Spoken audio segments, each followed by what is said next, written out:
Welcome to PM7 politics. AP రాజకీయాల్లో సమీకరణాలు మారుతున్నాయి. ఎన్నికల్లో ఓడిన వైసీపీలో అనూహ్య పరిణామాలు చోటు చేసుకుంటున్నాయి. కూటమి నేతలు వైసీపీపై గురి పెట్టారు. తాజాగా విజయసాయిరెడ్డి పార్టీని వీడటం సంచలనంగా మారింది. సాయిరెడ్డి బీజేపీలోకి వెళ్తారనే ప్రచారం సాగినా తాను రాజకీయాల నుండి దూరంగా ఉంటానని ప్రకటించారు. ఇదే సమయంలో బీజేపీ ముఖ్య నేత తాజా నిర్ణయంపై సాయిరెడ్డిని అభినందించడంతో ఈ అంశం కొత్త టర్న్ తీసుకుంటోంది. వైసీపీ ముఖ్య నేత విజయసాయిరెడ్డి తాను ప్రస్తుతం రాజకీయాల్లో కొనసాగలేనని స్పష్టం చేశారు. వైసీపీ పరిణామాల వల్లనే సాయిరెడ్డి ఈ నిర్ణయం తీసుకున్నారనే ప్రచారము సాగుతోంది. ఇదే సమయంలో బీజేపీలోకి వెళ్లేందుకు సాయిరెడ్డి సిద్ధం అయ్యారంటూ వార్తలు వచ్చాయి.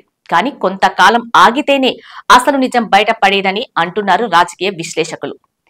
ఇప్పుడు ఇదే అంశంపైన బీజేపీ జమ్మలమడుగు ఎమ్మెల్యే ఆదినారాయణ రెడ్డి కీలక వ్యాఖ్యలు చేశారు. వైసీపీ చివరి దశకు చేరిందని ఆయన వ్యాఖ్యానించారు. జగన్ సాయిరెడ్డి మధ్య విభేదాలు ఎందుకు వచ్చాయని ప్రశ్నించారు. విజయసాయిరెడ్డి తప్పించుకోలేని విధంగా తప్పులు చేశారని బీజేపీ ఎమ్మెల్యే ఆదినారాయణ రెడ్డి చెప్పుకొచ్చారు. వైసీపీలో ఉన్న ఇతర నేతలు కూడా బయటకు రావాలని ఆదినారాయణ రెడ్డి సూచించారు. జగన్ తో విభేదాల కారణంగా సాయిరెడ్డి అన్ని పార్టీల చుట్టూ తిరిగారని చెప్పుకొచ్చారు. కానీ ఏ పార్టీ సాయిరెడ్డిని ఆహ్వానించలేదని చెప్పారు.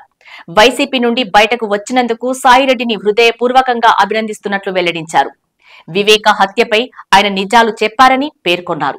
పులివెందులలో డీఎస్పీ మురళీనాయక్ ను జగన్ బెదిరించారని విమర్శించారు. వివేక హత్య కేసుపై సీరియస్ గా విచారణ జరిగేలా చర్యలు తీసుకోవాలని కేంద్రాన్ని కోరుతానని ఆదినారాయణ రెడ్డి వెల్లడించారు.